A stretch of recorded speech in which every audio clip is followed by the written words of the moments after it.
Hey up guys, this maintenance video is all about and part of Hardtail Week. It's all to do with looking after your hardtail. The best thing about hardtails is just how simple they are. So you don't have any pivots, you don't have any rear suspension, as you probably already know. And that just makes it a little bit easier to maintain, especially in the winter months when the mud's coming up, you're getting it into the bearings. So without further ado, let's talk about some of the key points on this hardtail that I'm going to look over where you might get some creaks, some cracks, and just wear and tear. There's not many, so it should be quite an easy one. Let's get going. So the very first thing I'm going to do is I'm going to take both the front wheel and the rear wheel out of the bike. This is going to make it a little bit easier to give the bike a complete clean over, give it a bit of a thorough check. And it's quite easy to do. If you haven't already taken out some wheels, then you've got a couple of videos on how to do this. Onto the rear, unwind that quick release, drop the rear wheel, pull that mech back and let the wheel drop out. Now the two key points I really feel when you're maintaining a hardtail where you might get some funny creaks and cracks is in the headset and also around the bottom bracket. The dirt just builds up around here, there's a lot of grease and there's a couple of bearings in there.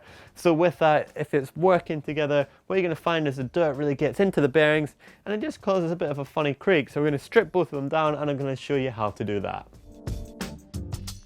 I'm going to kick it off by actually having a look at the headset. So it's quite easy to do. All you need is one set of Allen keys. And the first thing that I'm going to get down to is I'm going to remove the brake caliper down here. So let's get that 4mm Allen key for these Shimano XTR disc brakes out. And we'll just unwind them off. So just before you've got those bolts totally unwound, just be careful not to lose these little washers that are actually on the bolt itself. If you lose them in the order, it can sometimes be a little bit confusing which order they go together. So just make sure you hold on to them and put them on a table, for example, somewhere safe. Likewise with your caliper and the spacer that you need as well. So what you're going to have to undo next is this little fork guide for the hose. So you just unwind that out, use a 2.5mm Allen key, take that all the way out. Just be careful that that doesn't just drop onto the floor, so just grab a hold of it just before the bolt fully unwinds. We'll put that to the side and get back onto that a little bit later on.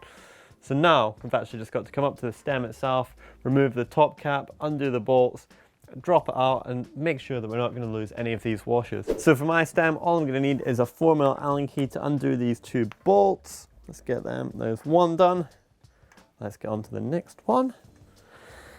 And then we're just going to take that top cap off and hopefully it should all slide apart quite easily. Take that out. Put your Allen keys down for a second and just pull the stem off. Comes off pretty easily.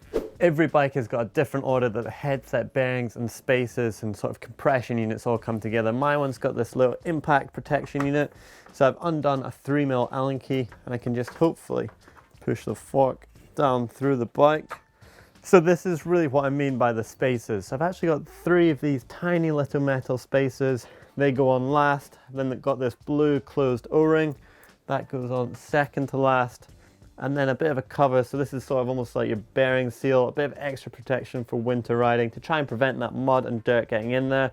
So that goes on pretty much last. And then I've got my bearing and the actual housing for the headset just right here as well. So we've taken all these out and we're going to give that a clean up. Pop it all back in with some fresh grease and hopefully it'll get rid of some creaks. It's exactly the same for the bottom bearing, but the actual seal for the headset is on the fork. And you actually see, just by looking at it, there is a bit of dirt here. So maybe that's where my creak is coming from. Okay, we'll just get that excess dirt away from the grease so it's nice and fresh.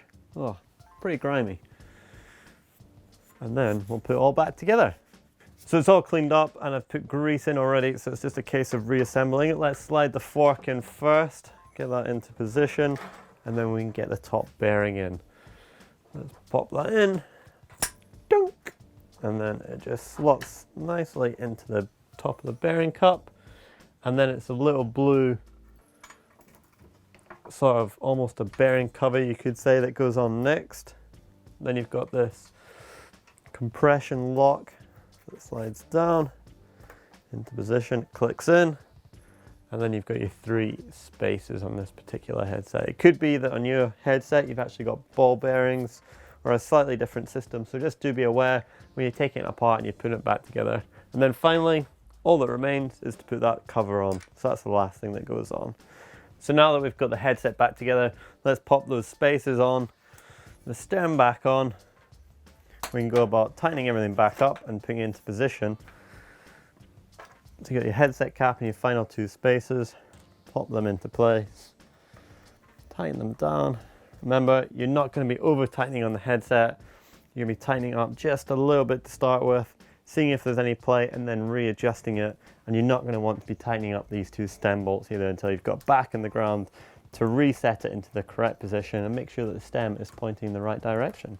Okay, so now with the headset stripped down, reassembled, put back together, all that remains is to put that brake hose on and tighten the caliper on. So let's do it. We're just going to leave those caliper bolts loose for right now. We'll get on to tightening them up a little bit later on when we put the front wheel back in. But now it's time to take a look at the bottom bracket and try and find out if the cranksets are causing that creak. So it's now time to get onto that bottom bracket. Just need my 5mm to start with, and that's going to undo these two pinch bolts. We'll slide this black spacer out, use a little crank tool to remove that. We're going to give it all a clean, put it back together with some fresh grease, and hopefully there'll be no creaks and no dirt in there.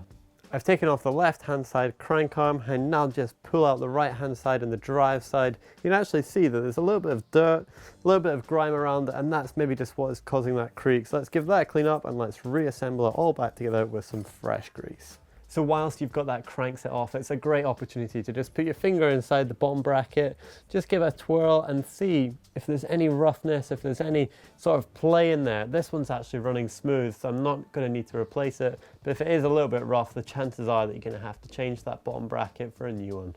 So now it's time just to put it all back together. So slide that crankset in first, push it all the way through. Just be wary of where that chain is, and loop it back onto the chain rings. Final pop in. Put your left arm crank back on, make sure that you do put it up vertically. All that remains now is to put that end cap back on, screw it on.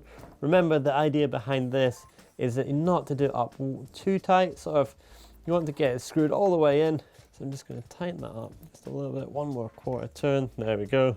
And I can see just by pulling on the crankset itself, there's no play there. So now just got to add in those pinch bolts and my black spacer. So just tighten these bolts up, tighten them up evenly, and then we'll get the torque wrench onto them just to get them the final and make sure that they are up to the correct torque by the manufacturer's specifications.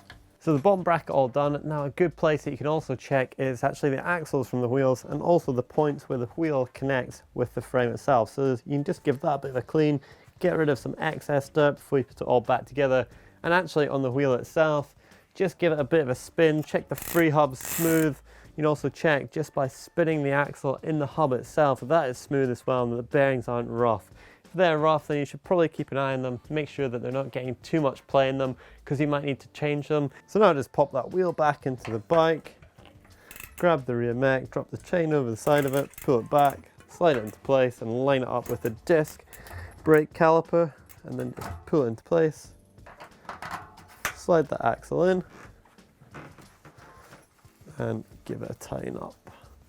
So we're pretty much almost there. The one thing that does remain, however, is that you want to check the brakes and also that the gears are all indexed properly. We've got videos on this already, so I'm not going to talk you through how to do it, but just make sure that they're running smooth and you've got all your bolts checked and tightened up. So there you go, that's how you check over your hardtail, make sure that it's running smooth, keep everything running sweet. And you're probably thinking at this point, he's forgotten to talk about tightening up his stem bolt, straightening the stem, and also checking that front caliper. Well, I haven't. I'm going to throw you to some videos that you can do this. So if you click just up there, you get to how to straighten your handlebars. And if you click down there, you're going to get to how to stop your disc brakes rubbing. Don't forget now to click somewhere on that logo to subscribe because you get a great video every day of the week. And if you like hardtails and maintenance, then give it a thumb up like.